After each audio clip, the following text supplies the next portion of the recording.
We will welcome everyone. We're going to call this February 2nd City Council meeting for 12 Issaquah to order. We have excused absences from Council President Barb D. Michelle, and the next item on the agenda is the Pledge of Allegiance. I welcome everyone to please join us. I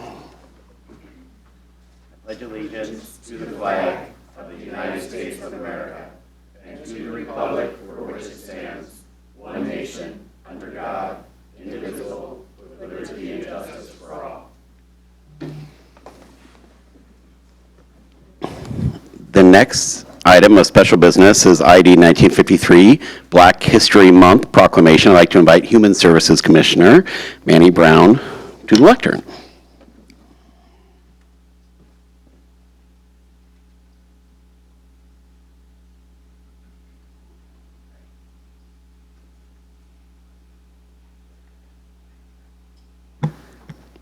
Okay, whereas Black History Month is celebrated every February in recognition of the immense contributions of Black African Americans and all people of African descent in the United States. And whereas Black History Month serves as both a celebration and a powerful reminder that Black history is American history, Black culture is American culture, and Black stories are essential to our continued journey towards a better society and understanding ourselves and growing stronger as a community. And whereas Issaquah acknowledges and rejects the long history of institutional and structural racism towards Black African Americans in the U.S., the observance of Black History Month calls our attention to the continued need to confront racism and build a society that lives up to its democratic ideals, not only during the month of February, but every month and every day of the year. And now, therefore, I, Mark Mullet, Mayor of the City of Issaquah, do hereby proclaim the month of February 2026 to be Black History Month in the City of Issaquah, and urge all community members to join me in taking time to celebrate the contributions and achievements of Black African Americans, honor the legacies of past generations, reflect upon the centuries of injustice, and confront those injustices that still impact our communities today. In witness hereof, I sign my hand and seal to the City of Issaquah the second day of February 2026. And of course, I forgot a pen. So I'm gonna borrow your pen.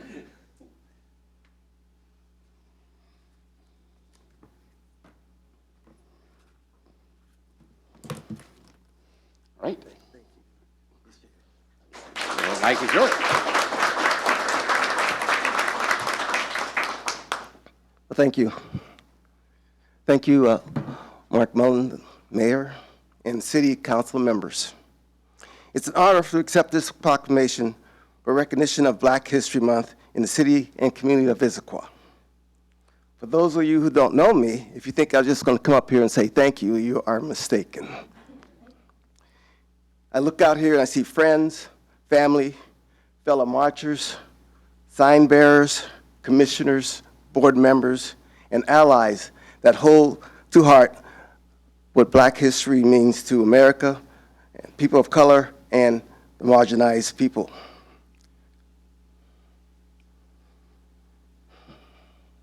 The marginalized people of the United States and the world. This proclamation verifies that we are seen. And just a reminder, I speak for myself, for each of us have walked our own path to get here. I believe it's important for Black, brown, and other people of color to be seen and recognized in our community. The recognition of Black History Month implies that the focus is also placed on those other marginalized communities, people of color, women, unhoused, those of mental instability, LGBTQ plus community, and low income. If I may borrow a term from the movie Avatar, a simple statement is that I see you. It means that I acknowledge that your language, our food, our clothing, our accent, and yes, even our skin tone is recognized as part of our heritage and that it is to be respected. So, I see you Black and brown people of our community. I see you board members. I see you committee members. I see you other allied community. I see you marchers and allies. It's important, and More importantly, to our city council members, in today's environment, for the stance that you have taken to protect this community, I see you. We see you. Thank you. Let's do a photo. Hey, Wally wants to get out of here with a photo. That's how it works. You gotta show the proclamation. Yeah, we gotta try to open it. No, I think this. Oh yeah, you can open it. Let's open it.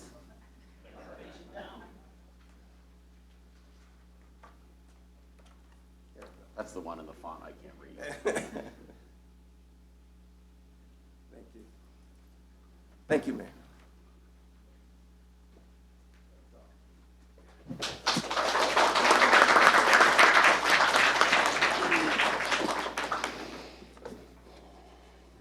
Okay, the next item of business is audience comments. Comments can be made virtually or in person.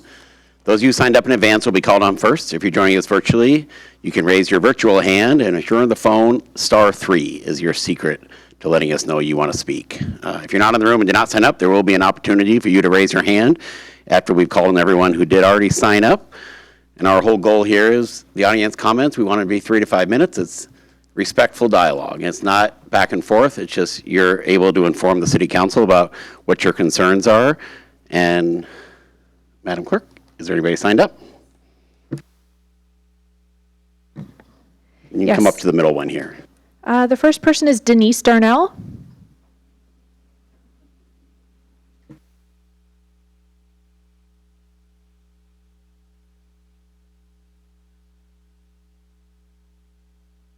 Thank you. I'm Denise Darnell. I actually live in Sammamish, but I really enjoy coming to the Issaquah City Council meetings as well. And I'm an active part in Sammamish with the Save Our Sammamish group that did a lot to sort of limit our town center building. And I'm here on behalf of being very concerned, along with many other people, around the Issaquah School District building of the 4th High School next to Providence Point. And I know that some of you are new council members, but it's been about 5 years that Providence Point, I believe, has been working to try to stop it or limit it or compromise. And we just recently learned that they are planning to start clear cutting in March. And many people up in Sammamish didn't know about this at all. And it's over 2,100 trees. This saddens a lot of us because it's one of our biggest forests left in our area. And even though it's officially Issaquah, my goodness, it could also be Sammamish, right? If you've been there, you know it's up to 28th. And so our community will be as affected as your community with all the driving back and forth, and also just the beauty of that whole area affecting both of our cities. And so we're very concerned that this is about to happen, and we're just coming to you. I represent a lot of people in Sammamish that weren't able to come tonight, to ask you to please look at it. Is there anything else that can be done? We know the high school is supposed to be built, but is it possible to not have it be the sports fields and to reduce the footprint? If you just imagine the wildlife that's up there that is going to be displaced and in many cases killed because of everything coming in there with the tractors and the clear cutting. And I hope that you've visited. If not, I really encourage you to drive up to 28th and see it on the left-hand side, because it's actually so beautiful still. And as you know, in both Issaquah and Sammamish, we have lost so much forest. And this is one of our last big standing forests. Isn't there something that we can all do to try to preserve at least some of it? Or are we just going to have it all fall and feel sad about it for a few weeks and then move on? And I really hope that we can do something to try to help consider what else we can do before March, before the clear cutting occurs. I also wanted to add that I really appreciate your council and the new Sammamish City Council, and I would really love to encourage both of your councils to maybe work more cooperatively together, and maybe you already do this, but to have some more meetings and to connect our two cities. And I think it would be fun if we could all come together and residents could be part of that, to be able to get to know both councils. So I feel that both city councils want to preserve tree canopy. And the only way we can do that is to save these forests. And most residents want this, which is why the town center was halted and new city council members were elected. Because once residents realized that we were going to have so many acreage of over 120 acres in the town center, people were upset and they voted new council members in. So please know that many, many people would be behind preserving some of that forest, and most people have no idea what's about to happen in March. So thank you so much for listening to me and being such supportive political members in our community. Thank you, Denise. And Denise gets a bonus star because she'd say her name. So please, I forgot to mention that. Say your name and address in relationship to the city when you come up. Madam Clerk? Yes, Heather Murphy Rains.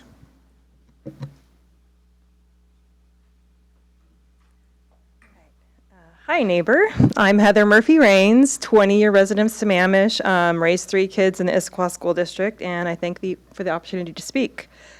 I'm here respectfully but urgently to ask that you use your authority and your influence to require ISD to pause, reassess, and change course on the High School 4 project before irreversible harm is done. Specifically, I ask this council to request a truly independent and updated EIS, not to ensure alignment, or to ensure alignment with Issaquah's Climate Action Plan, and use your permitting authority and regional leadership to push ISD towards safer fiscal responsibility and climate-aligned alternatives. The public was clear. 2 bond failures showed voters did not support this high school, and ISD ignored the message, but there is a compromise. We propose, I'm on SOS2, we propose this site would be a good choice school, not a phase 1 build of a comprehensive high school. A choice school with health sciences or environmental sciences or tech focus, potentially including wildlife rehabilitation, which would be intentionally smaller, mission-driven, and compact. A phase 1 comprehensive high school is a stale, last-century solution designed for expansive sports facilities, extensive grading, and our biggest concern, permanent environmental damage. Once the land is cleared, that distinction disappears. Issaquah's Climate Action Plan recognizes mature forests as essential carbon sinks and buffers against climate change, yet ISD plans to remove nearly 2,200 mature trees from a vibrant living ecosystem before the school is even needed, and if it is even actually needed.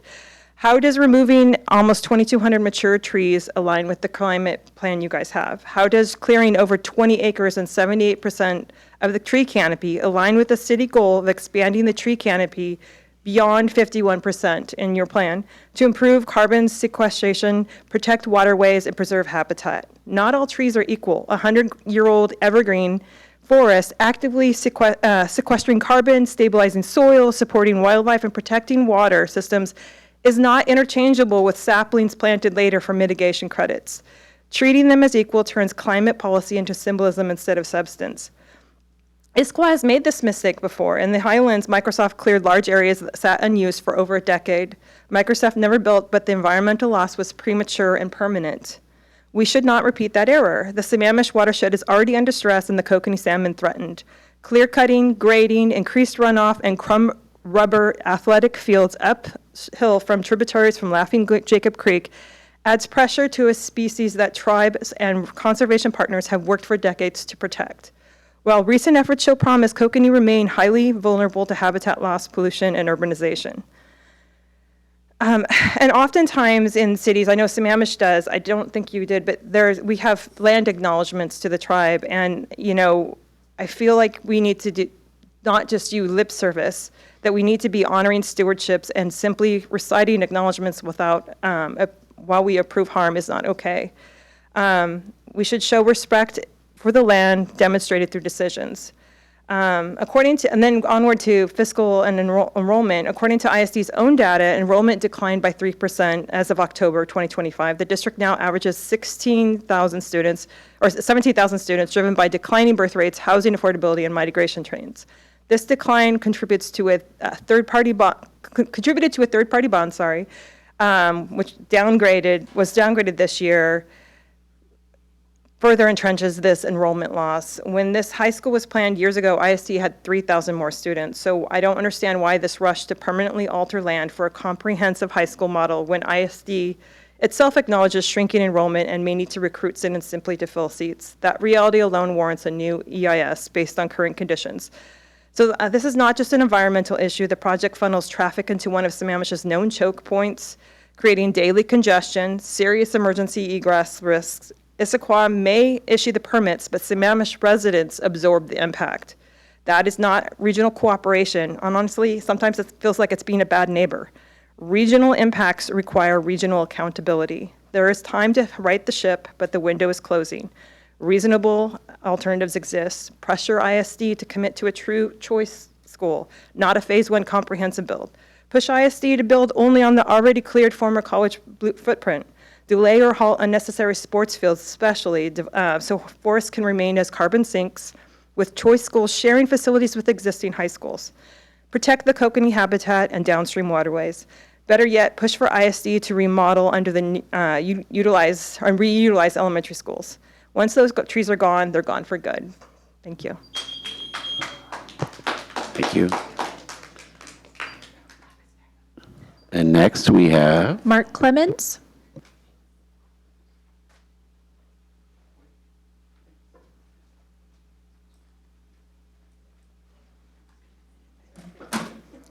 Good evening. Can you guys hear me?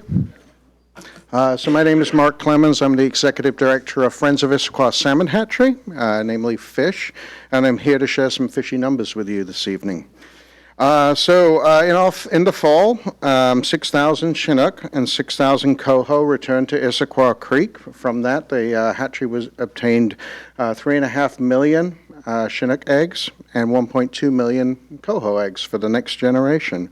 We welcomed over 150,000 people to the hatchery over the season and engaged about 67,000 of those people. Fish did install a self-guided audio tour in 4 languages. Just in the month of September, we had 3,030 English people take the English tour, 297 people take the Spanish tour, 780 take the Mandarin tour, and 143 take the Japanese tour for a total of 4,250. So this is a very cool way to measure people visiting the hatchery, so to speak. Then we move on to tours. The hatchery gave over 750 tours. Yes, 750. Of those, 113 were to groups that we gave either free or reduced rates to, and 600 were school tours. Of those 600, we received over 6,700 students, 968 YMCA campers, and another 113 other campers. And we had 6 Gibson Eck interns lead 120 of those tours. Moving on to our science fairs and outreach, we did over 40 science fairs and outreach, of which 13 of those were Issaquah schools, and we did 7 events in Issaquah. Our featured event, Salmon on Sunset, attracted over 10,000 residents this year. It was a huge success. We handed out over 5,000 salmon hats at this event. This is something that we do every year. We also handed out 10,000 salmon hats at Salmon Days. Salmon Days is our big one for 2 days. Fish volunteers donated over 1,000 hours to Salmon Days this year. So those are just some of those numbers.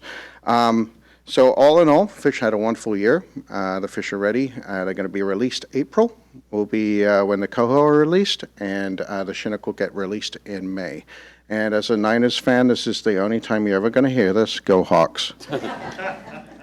So Mark, we have to get Humpty out to the salmon hatchery. I think the city of Issaquah needs to rally behind Humpty so he can win more of the salmon races at T-Mobile this upcoming season.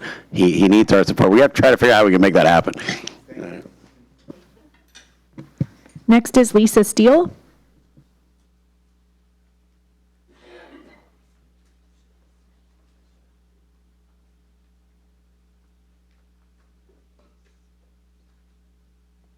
Hi, City Council. Lisa Steele. I'm also a member or a resident of Sammamish. I'm also a member of the Issaquah Alpine Trails Club, and coincidentally, fortunately, we got our monthly email newsletter today. So I would give a congratulations to Councilmember Zhang, who's the board president. And there was a really good article in the newsletter called Balancing Growth and Conservation, Then versus Now. It's specifically about housing in Issaquah, but in terms of what I've also been learning from different Sammamish residents about what is potentially coming in March with the clear cut, and as other people have already said, once the trees are clear cut, they are absolutely clear cut. I found this paragraph in this link about conservation and balancing growth in Issaquah. Most of the undeveloped land in Issaquah is now permanently protected as open space. As a result, future growth will need to come from infill development. In other words, replacing older properties with newer ones. So I hope the council sees that we're not saying, stop building the high school. We're just trying to bring more awareness to balancing so that it can be the way residents and development has been a long time ago of building amongst the trees. I think all of you have really strong, passionate environmental backgrounds, and I would encourage you to listen to what some of the other residents have already spoken to, of trying to create some more dialogue and maybe just put the brakes on for a little while until we can bring some more awareness and education to some possibilities and options. Thank you for the opportunity to speak, even though I'm not Issaquah member. Sammamish and Issaquah are so intertwined, I think. As my sister said, it would be great if there was even more visible interaction between the two councils. Thank you. Thank you very much.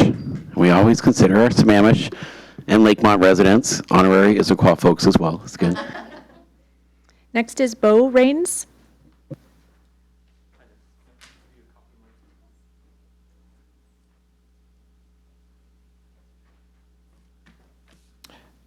Good evening, Mayor, council members. I'm Bo Rains, an honorary Issaquah resident from Sammamish. I have some comments on behalf of Dr. Wally Perea, who's body surfing in Costa Rica right now and otherwise be here to speak himself. Just some background on Dr. Perea.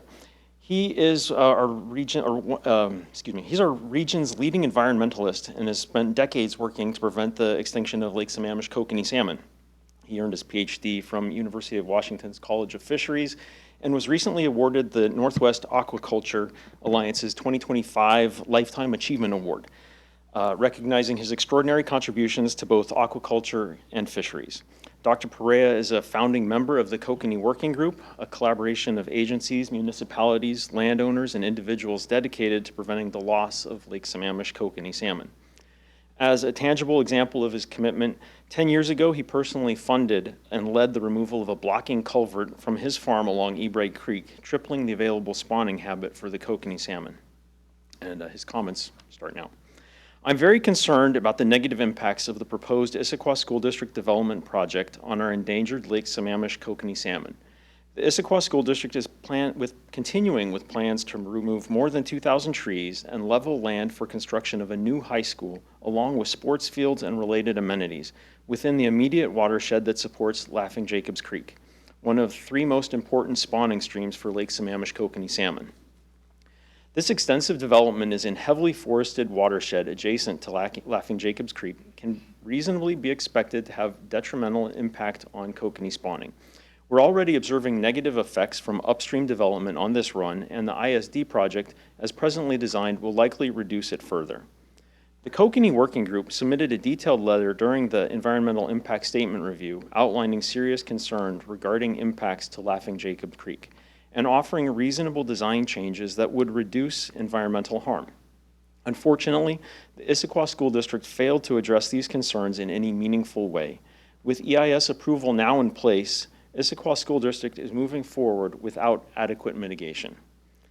The Issaquah School District's disregard for the well-being of our endangered kokanee salmon is reprehensible. Issaquah proudly refers to itself as Salmon City and celebrates this identity annually through its regionally known Salmon Days Festival. If ISD proceeds with this project as currently designed, it risks tarnishing Issaquah's reputation as a regional leader in our salmon stewardship. One practical way to significantly reduce environmental impacts would be for the Issaquah School District to require the sharing of existing sports facilities. Does every high school and every middle school truly need its own football, soccer, and baseball fields? Shared facilities are already used elsewhere successfully. In Seattle, Memorial Stadium is being upgraded specifically as a shared facility serving multiple schools and communities. This is the approach Issaquah School District should be pursuing instead of clear-cutting a 40-acre site to construct additional sports fields that will only be used part-time. Shared facilities would not only reduce environmental impacts, but would also lower costs and benefit Issaquah taxpayers. ISD's actions as a landowner, clear-cutting mature forest and extensively grading sensitive land, demonstrates a blatant disregard for environmental responsibility. This project should not proceed without meaningful changes to its scope. It is time to act responsibly, and shared athletic fields should be seriously considered as a part of that effort. At this point, the remaining obstacle appears to be a right-of-way permit for ingress and egress across adjacent land within the city of Sammamish. That permit has not yet been approved. I will urge the city of Sammamish, or the Sammamish City Council, to withhold approval until the project is appropriately modified to address impacts to Laughing Jacobs Creek and its kokanee salmon. Thank you for your attention to this very serious matter. I trust that you will do what is right to earn and maintain the confidence of Issaquah School District residents and students. As Salmon City and host of Salmon Days, Issaquah must demonstrate that its commitment to salmon and their habitat is reflected in action, not words alone. Signed, Dr. Wally Perea. Thank you. Thank you. You get bonus points for the Seahawk flare. Next, we have Corby Kassler.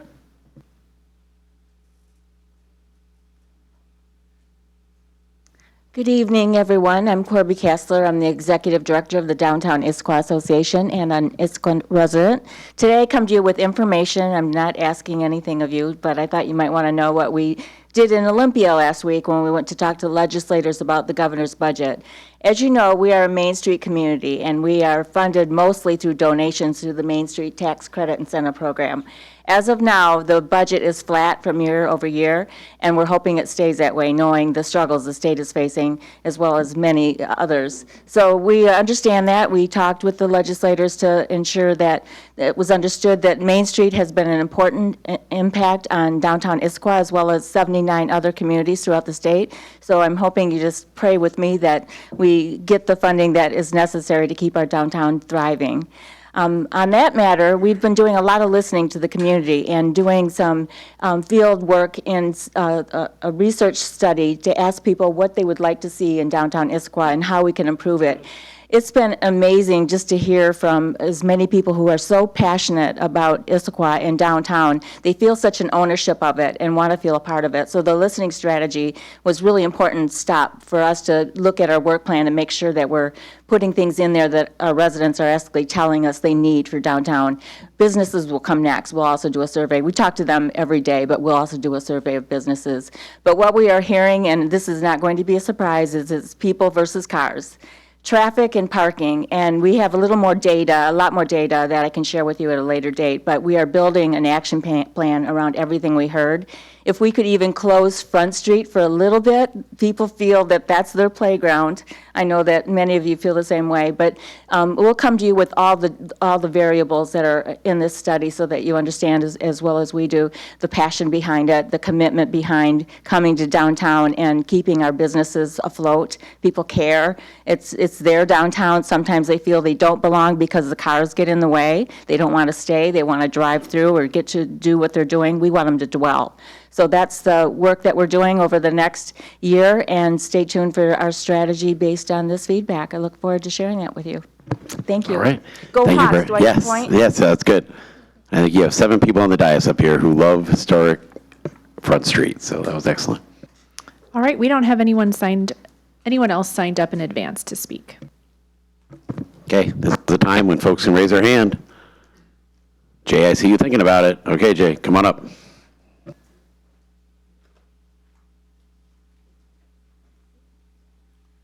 My name is Jay Sternoff. I live at 22611 Southeast 44th Place in Issaquah, Washington. It's the only time I get to say It doesn't that. exactly roll off the tongue, we know.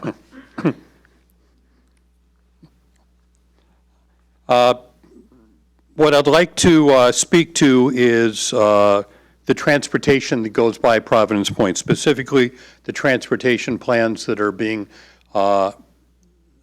negotiated and presented by the school project, specifically the right-of-way permit with the city of Sammamish, as well as the road widening in the city of Issaquah as 228th rounds the corner towards 43rd.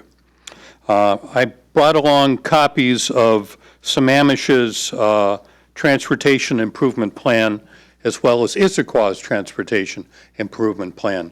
Both of these plans are required by state law to outline what plans the cities have, each city has, for transportation modifications.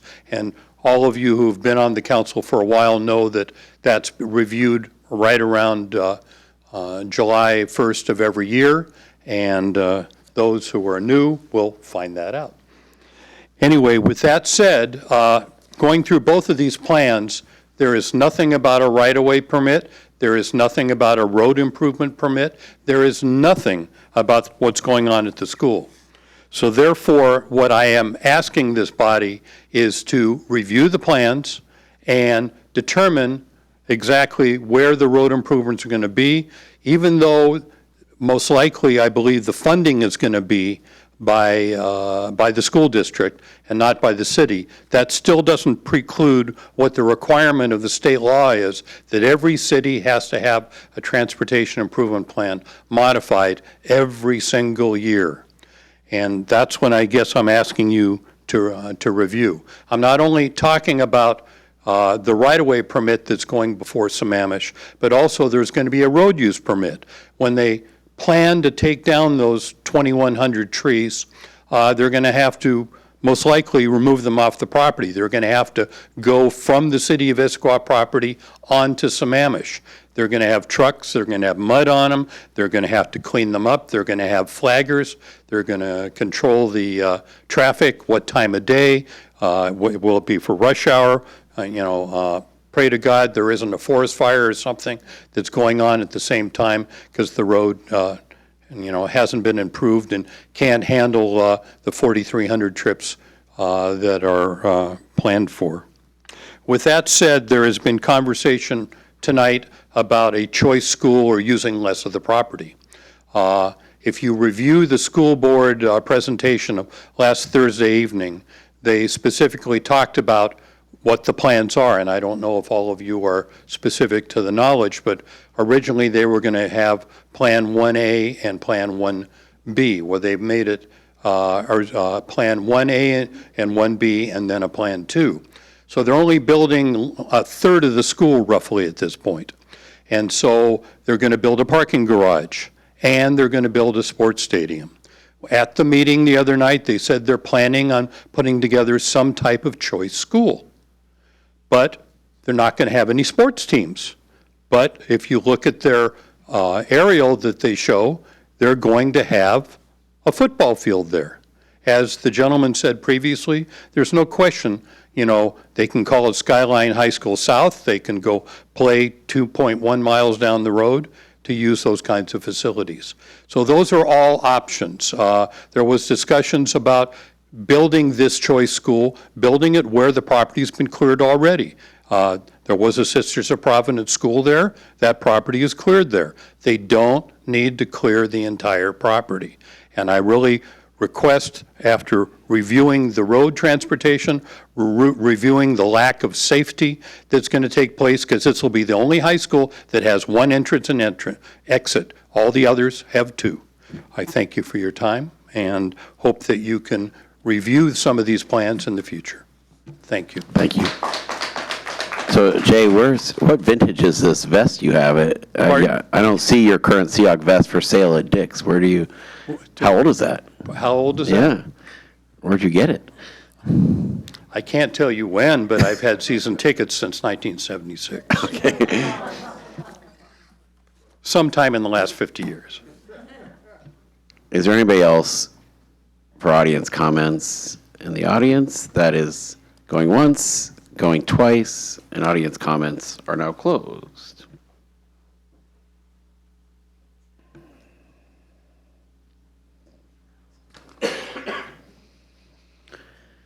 Okay, we are now on to the next item of business, which is the consent calendar. I first want to let the council know that Agenda Bill 9091, that is Newport Way, Maple to Sunset, has been removed from the consent calendar. It is not on the consent calendar anymore.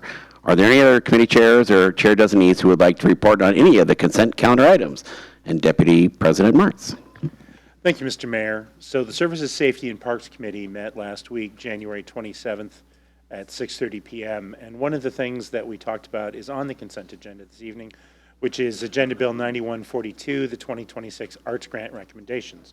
The committee did recommend that the item be brought to this meeting for consideration under consent, but there was a request to note in my report this evening that the Services and Safety and Parks Committee recommends council to consider further discussion of the city's arts budget, basically at a future time. They also recommended that the agenda bill include all grant applications and more information on the grant evaluation process, along with additional options for council to consider. This was really around the idea that arts funding, the funding, not to go into too much detail at this very moment, but the funding mechanisms for arts in the city has been shrinking. And so it has forced us to make some very difficult decisions. For instance, we have fallen below the amount that we normally like to give to Village Theater because we're basically at the point where if we gave them what we normally give them for the Village Theater, we wouldn't be able to do the public art that is so important in the community. So there is just the feedback to the administration that at some point and in some mechanism in the future to have a conversation about arts funding more broadly and how we can try to return to the levels that we would like. That concludes my comment about the consent agenda. That message is received. Are there any other comments? Okay, so the consent calendar was distributed to council in advance. If authorized, the items of the consent calendar minus Agenda Bill 9091 will be considered together and approved by one motion. Have the payables and payroll been reviewed? They have. They have. Okay. Does any council member desire to remove anything else from the consent calendar besides Agenda Bill 9091?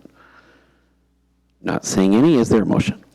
Mr. Mayor, I move the consent agenda as amended. Second. All right, there is a motion on a second. All those in favor, please say aye. Aye. All those opposed, nay. And that passes unanimously. The next item of business is regular business. Agenda Bill 9113, 2025, Arch Trust Fund. I'd like to invite Regional Coalition for Housing Executive Director Lindsay Masters to present this item.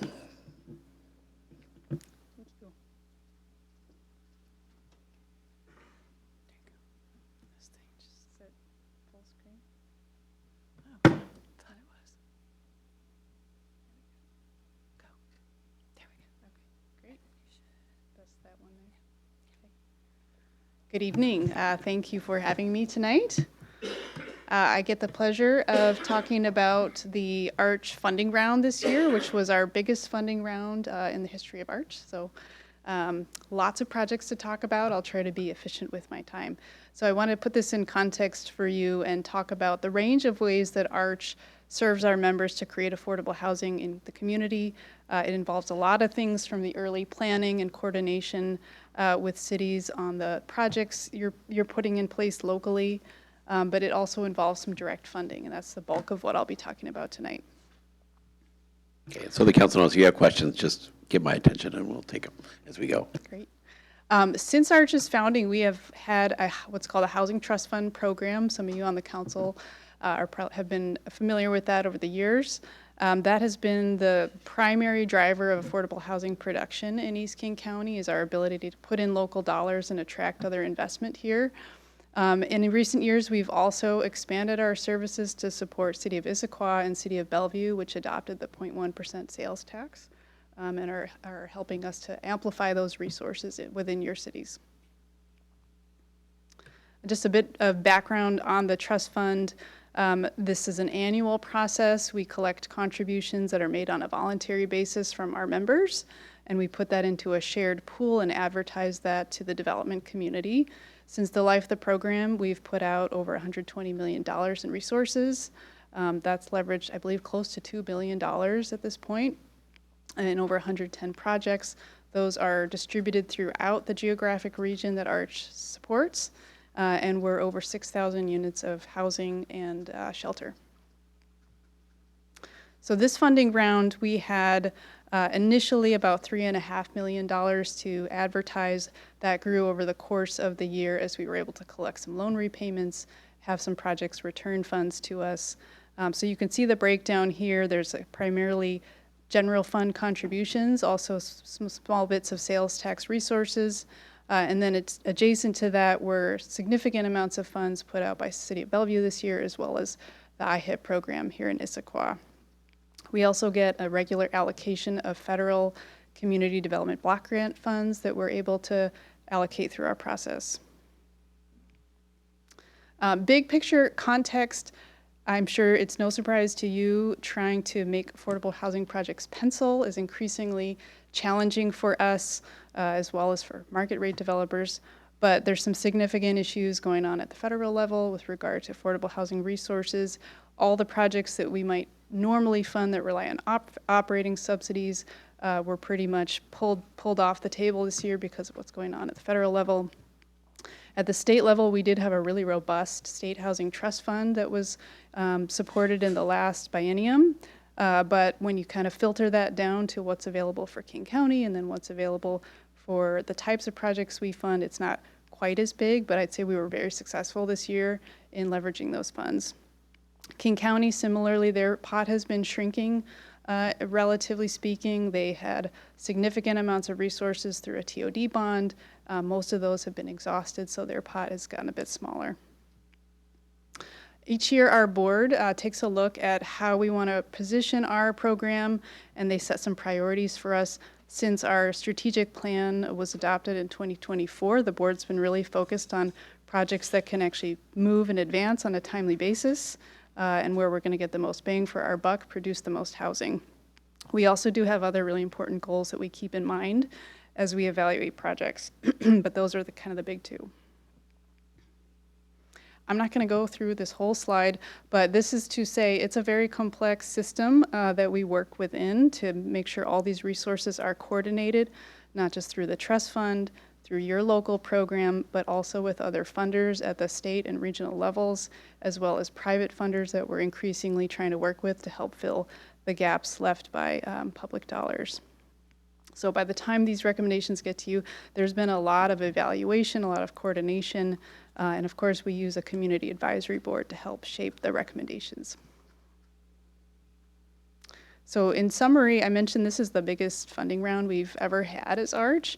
When I first started, in my first year, it was 2018, we had one application in for projects. I'd say that was a little abnormal. Typical is more like 3 to 4 projects. This year, we reviewed 15 different proposals, which is awesome, really exciting. Requests were for the Arch Housing Trust Fund were roughly $15 million, so quite a bit more than what we had available, and then a lot of requests also for those Bellevue and Issaquah funds.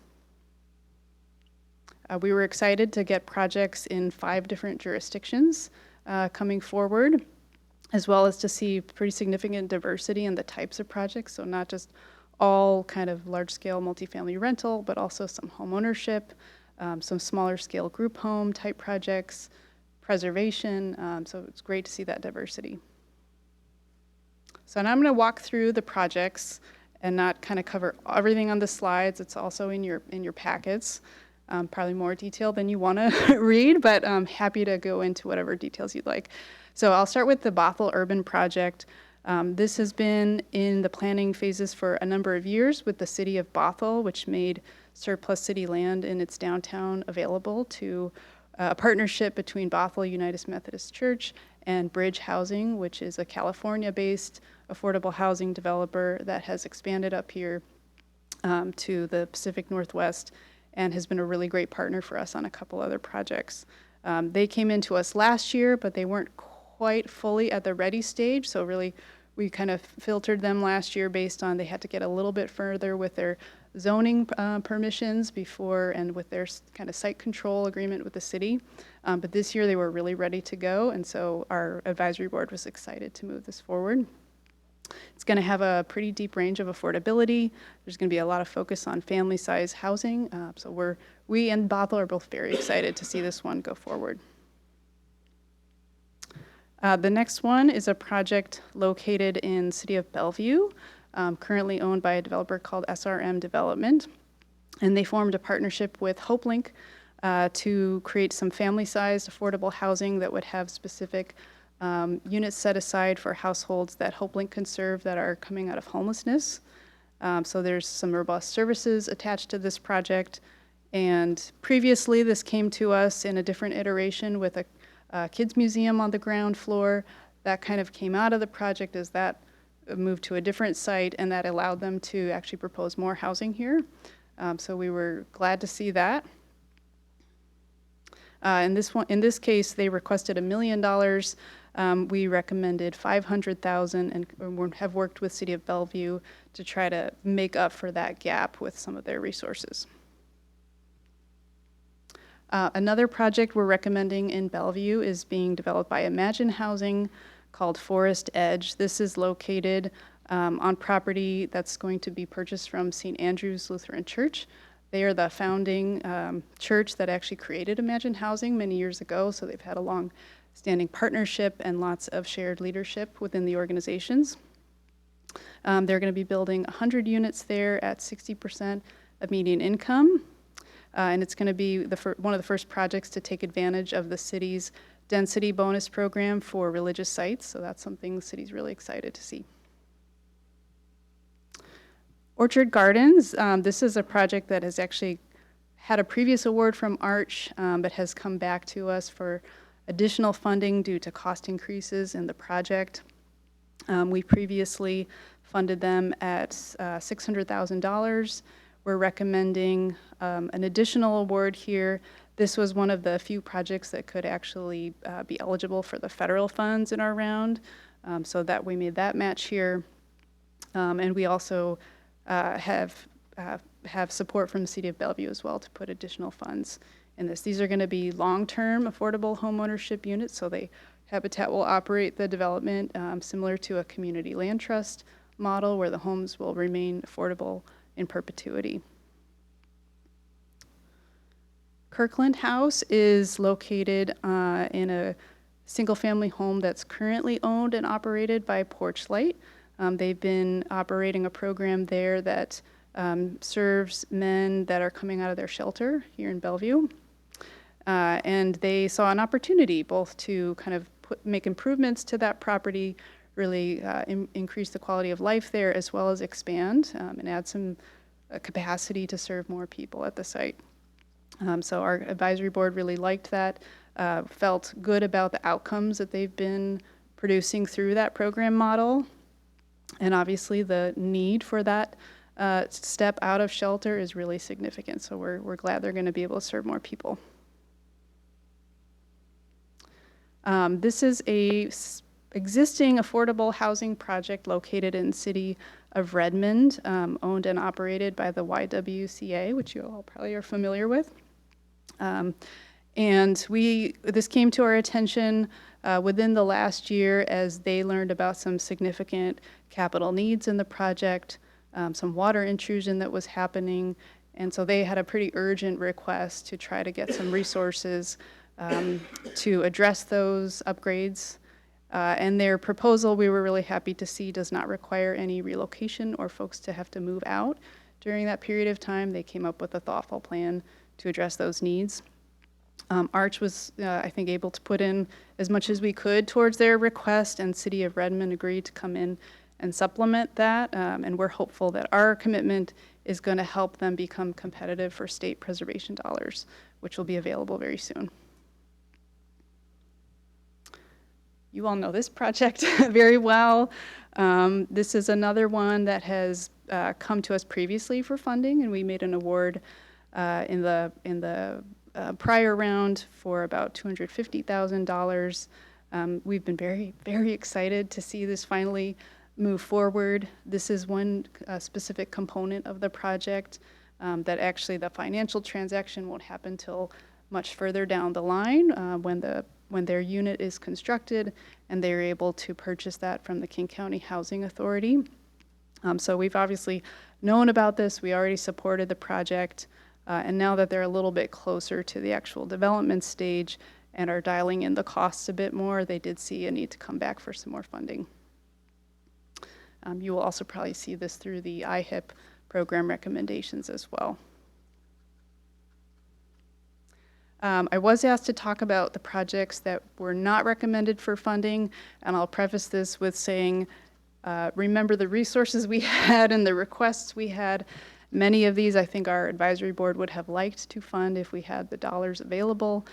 So it really came down to trying to prioritize how do we get as many developments to move forward on a timely basis. And so for Trailhead, which we still have a commitment from, I want to say 9 years previous when Arch first funded the project. And we've been hanging on to that with hopes to get to this point where we're actually ready to deploy that loan. So that commitment remains in place, but we were able to get to some confidence with the developer that if we were not able to fund in this round, they could still proceed with construction on their schedule, and if needed, come back and reapply at a later date. I'm not sure why this slide is in there, so I might just skip it, or if, Kristen, did you have a thought about? Okay, okay. There, so this is the capital stack, which if there's any specific questions about it, I'd be happy to answer. There are significant costs in the project, so we know our investment really is a small share, but meaningful because we're not requiring repayment for significant time. We provide much lower cost financing, et cetera. We also supported their application to the state and feel like they will probably have some success there. Stop me anytime if there's questions. This is another project that was not recommended this year, also developed by Imagine Housing on another property that they're planning to purchase from St. Peter's Methodist Church. They knew they had two proposals, that it was unlikely to have both funded. We funded the project that was their top priority, and we expect to see this one come back. The Aventine project is one that both Arch and Bellevue have previously funded, has already been purchased and is operational. Low Income Housing Institute is the developer for that site. And we know that they have funding requests into the state and the county and felt very confident that those would be successful. And so at this time, we did not feel like we should reinvest. Respace is a newer organization for us. They are developing a model that we have not seen yet in the marketplace that is proposing to create some kind of co-living arrangement, small-scale co-living home ownership. We're excited and intrigued by it, but we also have not seen them actually implement it, and so it hasn't quite been tested. They didn't have any sites ready, so we encourage them to keep kind of putting those pieces together and come back and reapply. The Catalina Apartments is an existing project that a developer called Shelter Resources got site control, and we're proposing to purchase and preserve/convert the units into senior housing. Currently it's not senior housing, but they'd like to transition it to senior housing. This one was a tough one. They applied to us in the previous round as well. I think they improved their application from the prior round, but the price tag was still fairly significant between what they needed from Arch as well as from City of Bellevue.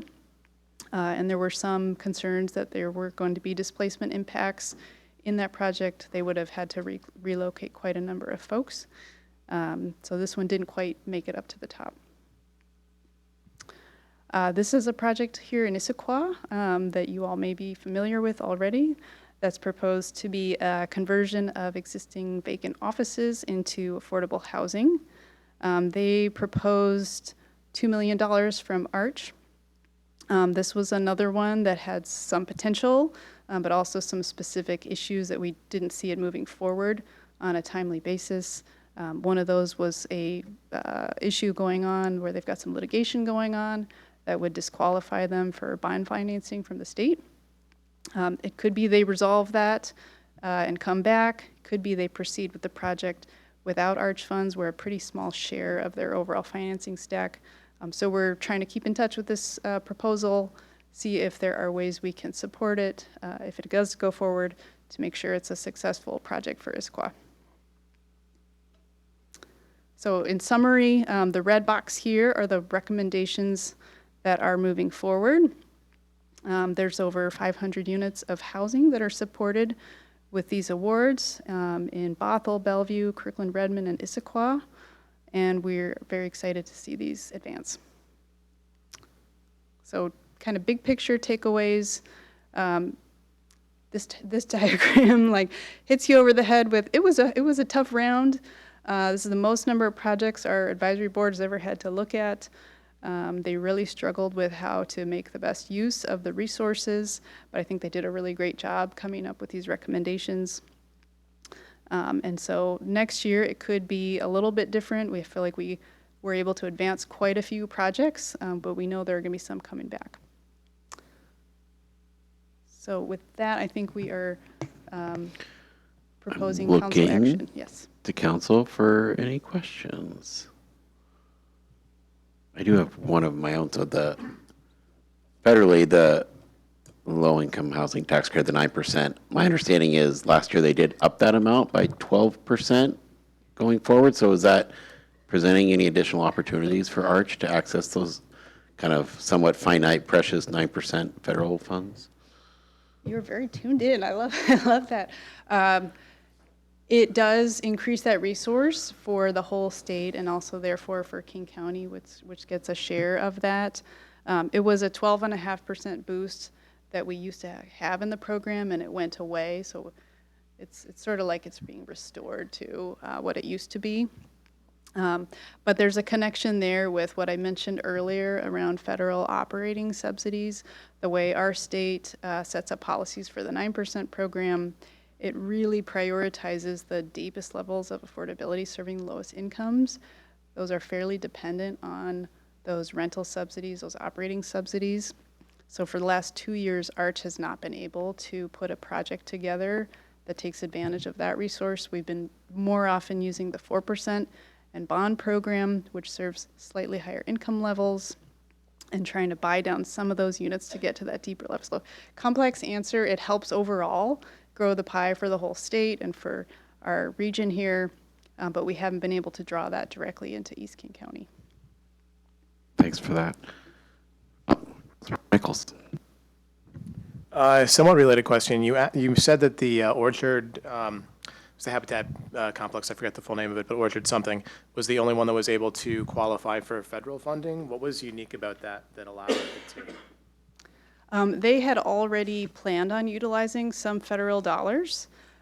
So there's a significant number of regulations that attach to those funds, both from the bidding and contracting through the payment of specific federally set wages. And so oftentimes those dollars are not enough to compensate for the added costs that come with them. But in their case, they were already having to comply with those federal regs. There's also limits on what CDBG can pay for. Generally, you can't pay for new construction of housing, just acquisition, rehab, and infrastructure. So it's a number of boxes that we have to check to figure out where it's going to fit.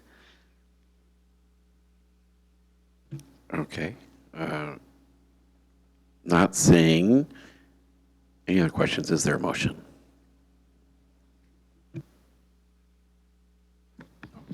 Deputy President Martz. Thank you, Mr. Mayor.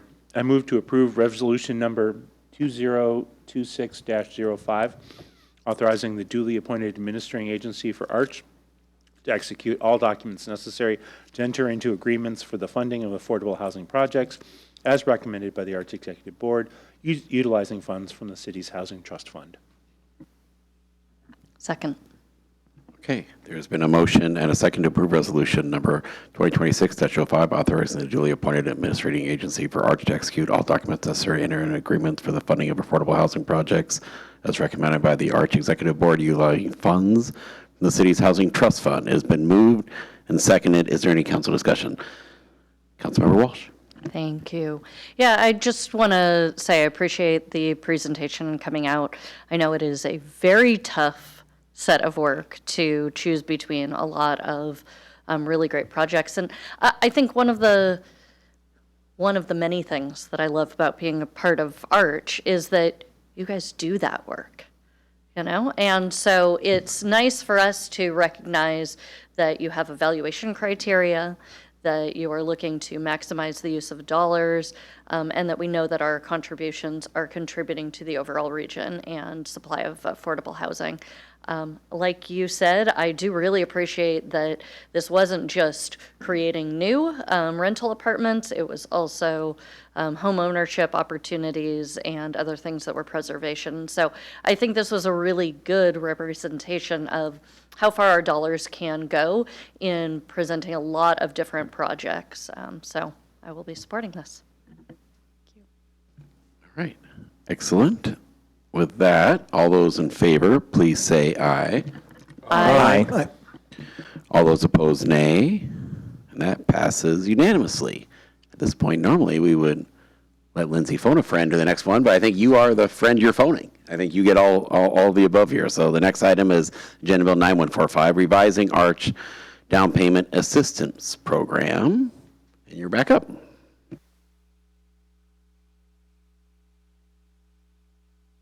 Oh, thank you. So I'm going to skip the slides for this one just to kind of give you a verbal overview. So the first item I'll talk about is the reapproval of the down payment assistance program. This has been around since 2005 when Arch members first put funding into a pooled program with King County and the Washington State Housing Finance Commission. At that time, the program was set up to provide $30,000 for eligible households, and that was thought to match sort of the financial need of households compared to the price of housing at that time. You can imagine over the last 20 years or so, the gap between what buyers can afford, eligible buyers can afford, and what prices are going for here on the east side has grown significantly. So that $30,000 really doesn't reach many households, except for those who are purchasing Arch homes that already have price restrictions on them to bring them a little bit closer to affordability. So over the last year and a half or so, staff from all three of the funding partners really worked together to try to look at the data and understand how we could reposition the program to make it more effective, better meet the needs of households. And so there's some really just common sense reforms that we're proposing.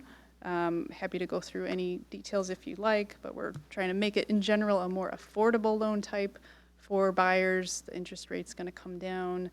What buyers have to put in as cash requirement is going to come down. And we're increasing the overall maximum subsidy up to $50,000 for households earning between 80 and 100% median income, and $75,000 maximum for households under 80%. So based on kind of what's the partners we're looking at, they think that's going to be a much more attractive product that's going to be utilized faster. So we'll be able to deploy those funds and really get them out there to help folks. We're also proposing to kind of simplify the program administration. The way it was set up in the past was that we would have to take all of these every single policy we might want to tweak, take it back to every single funding city, as well as to the county, as well as to the Finance Commission Board. So we're trying to streamline that a bit so that if there's further market-based adjustments we need to make in the future, we can do that more administratively through City of Bellevue. Happy to answer any questions. All right, Councilmember Walsh. Thank you. So I know there's been a lot of discussion in the affordable housing community about the idea of recognizing that subsidized dollars really are most effective in the areas that, something else couldn't hit. And we've recognized that in many cases, especially in areas like Seattle, 80% and 100% AMI, area median income, are able to be covered by kind of market rate developers and things like that.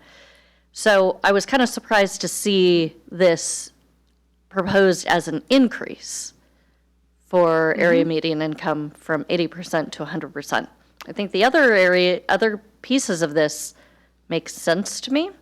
Wonder if you can talk a little bit more about that and why we think, because I think we also want the money to get used, but we also want the money to be most appropriately used. So how does this help with that? Sure. Well, I think you're accurate in saying market rate housing can serve, not always, but can serve that income band in rental housing. But home ownership is a completely different story.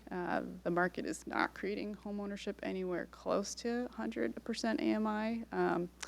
But we do have, luckily, a longstanding home ownership program that, because of cities like Issaquah putting homes into the Arch home ownership program, we've got a supply of about 800 homes across the east side that are affordable anywhere between, our most affordable homes are at 50% AMI. There's not as many of those, but our program goes all the way up to 120% median income. Some of those were created 20, 25 years ago, and because of the way the model works, they do appreciate in price. It's a capped appreciation, but there is some appreciation. So they're relatively affordable compared to the market, but they may need a little bit of subsidy. Buyers may need a little bit of subsidy to reach those. So we're excited to see that not only are we going to align better with our own homeownership program, but that we could also take some of the supply that we've already got and make it even more affordable with this resource. So I know it's a little bit contradictory that it's not that we're trying to serve more folks at 100 versus below 80. It's that we already have this resource where the prices are set there, and we'd like to bring those down in affordability. In general, I'd say our program predominantly does serve under 80% AMI households. So I'm not anticipating a huge influx of buyers between 80 and 100 that'll use up the resource, but we are going to really closely watch that. At this point, we'd just like to see an uptick in the usage of the program. The dollars have been sitting too long. Yeah, that was my next question, is what is the mechanism for monitoring this, and at what point would you be interested in coming back if you see it being used or utilized more heavily at that higher AMI? Yeah, that's a great question. So our funding involves an agreement with the Finance Commission, which administers the program through private lenders on our behalf. And as a part of that, they're required to give us reporting on the loan activity. So that's part of why we were able to track the data of like where have the funds gone, what types of households have been served. So we're going to keep getting that reporting. I would think after a year, we'll know pretty quickly if there's going to be a change in utilization. So that's a commitment we've made that we'll report on that to our board and make sure that the changes have had the effect that they're intended to have. Excellent. Okay. Not seeing any other questions. Is there a motion? Deputy President Martz. Thank you, Mr. Mayor. As I asked that question, I have to actually look to see who raises.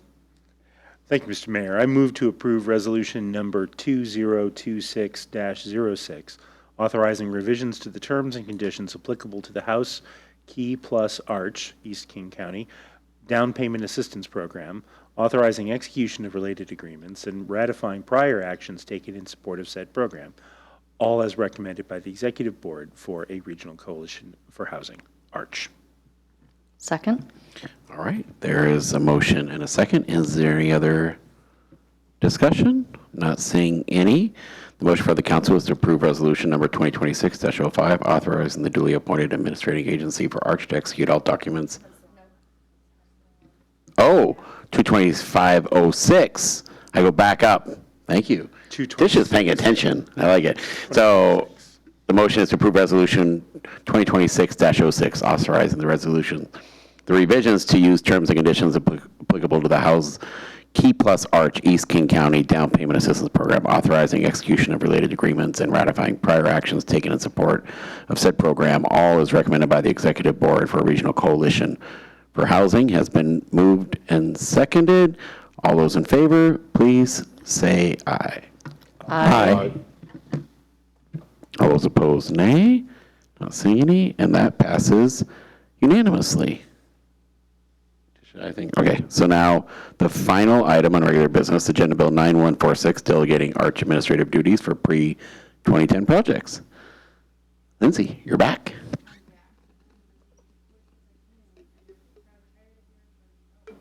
Press it again.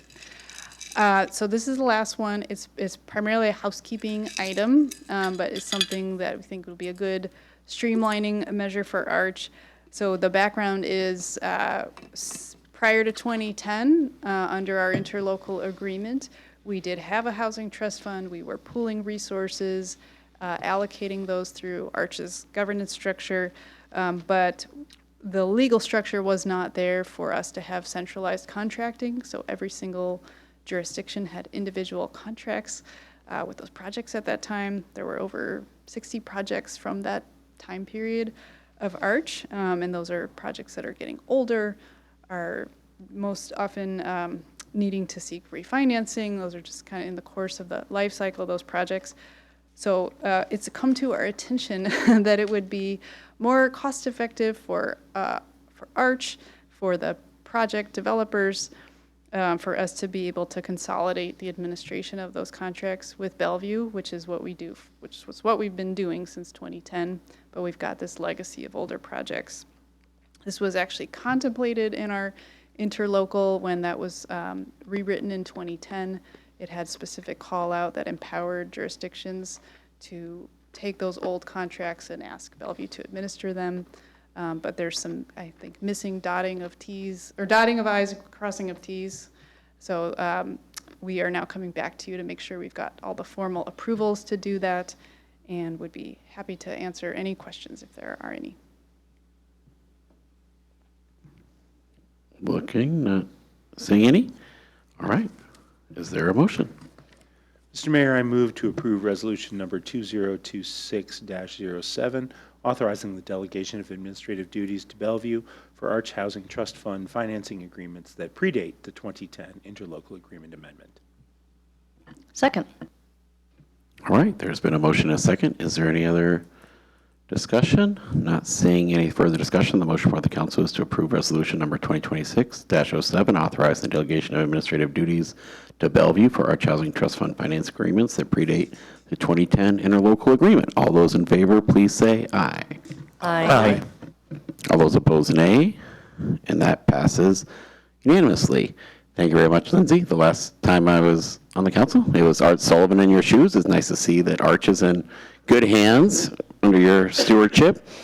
And we will now go on to the next item of business, which is the committee regional reports. And let's go through. We'll start with Councilmember Adair. I have no reports. Councilmember Nichols. Thank you, Mr. Mayor. I also have no reports, though I would like to note that there will be a King Conservation District Advisory Committee meeting next week on February 10th at 10 a.m., as well as a Eastside Transportation Partnership meeting next Friday, the 13th, hopefully not too ominous for transportation, at 8 a.m., and I will be attending both. All right, Councilmember Jang. Great. The Planning, Development, and Environment Committee is meeting tomorrow, Tuesday, February 3rd, here at 6:30 p.m.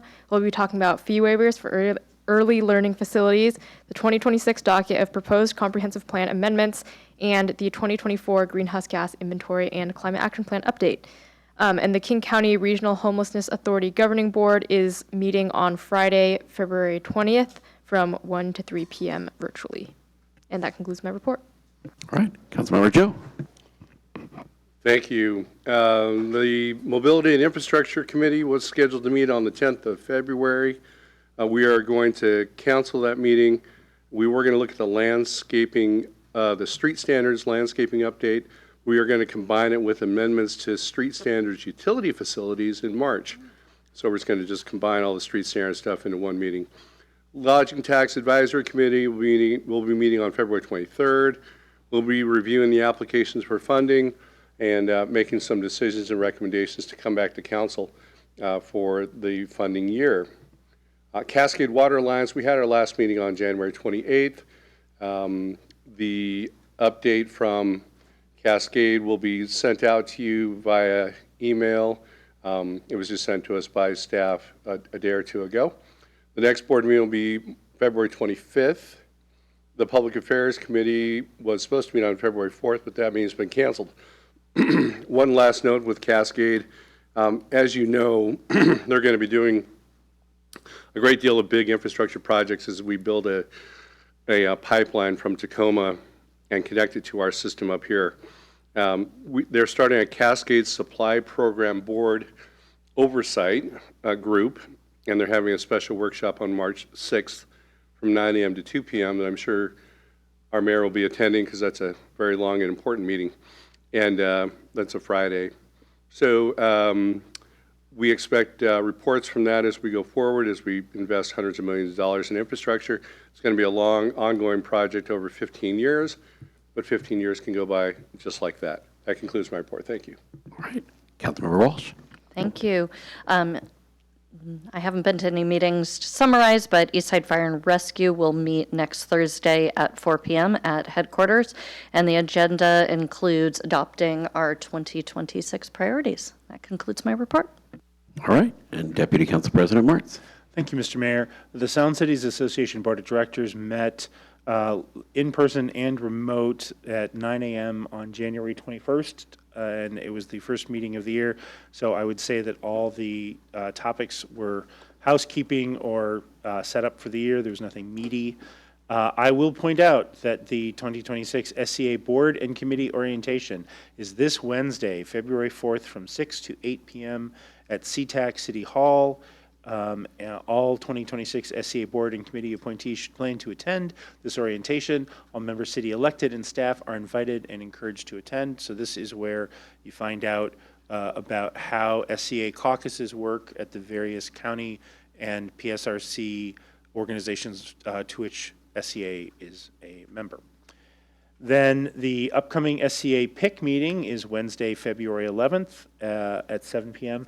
There is going to be a pre-PIC 6:15 meeting. The pre-PIC meetings are open to all. The Northwest Immigration Rights Project will be the topic at 6:15. Malu Chavez, Executive Director of the Northwest Immigration Rights Project, is hosting the pre-PIC meeting to speak with jurisdictions regarding how to protect the people who live and work in their cities. Once again, I will point out this meeting is absolutely open to all SCA PIC members, SCA members, and is not, you don't have to be the PIC rep or the alternate or anything like that. You can attend. The 7 p.m. meeting is just for the PIC members and alternates. There'll be a discussion of PIC orientation and welcome to the new members. There'll be discussion, PIC looking back and looking forward, action on the PIC schedule, and I'm sure then further conversations about the year's agenda.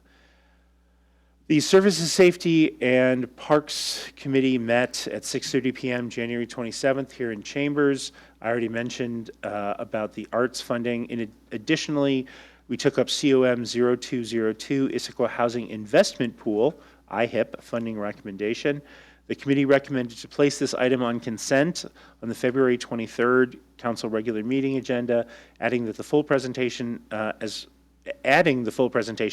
presented tonight as an exhibit. So if you were worried that the packet would be too thin on the 22nd, good news, it will be thicker.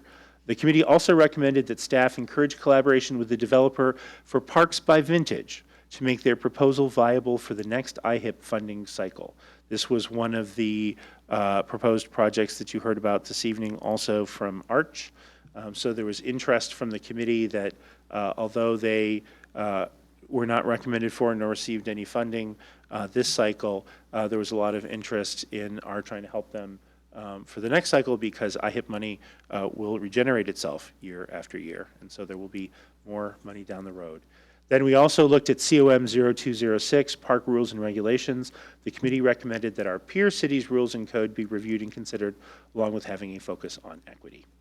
This concludes my report. All right, excellent.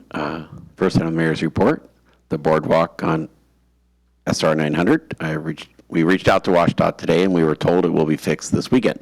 So we will see if that happens or not. We will rely on members in the dais to keep us posted if WashDOT keeps that promise. WashDOT, if you are really bored and watch Issaquah City Council meetings, please know you've been put on notice to follow through on this promise. United States Conference of Mayors was last week. We went as a delegation. There was, I think, 8 mayors total from the state of Washington. It was Seattle, Spokane, ourselves, Federal Way, Auburn, Kent, Renton, and Redmond. And we met with both Senators Cantwell and Murray to kind of highlight the importance of having the governor's FEMA request actually be fulfilled by the current administration back in D.C.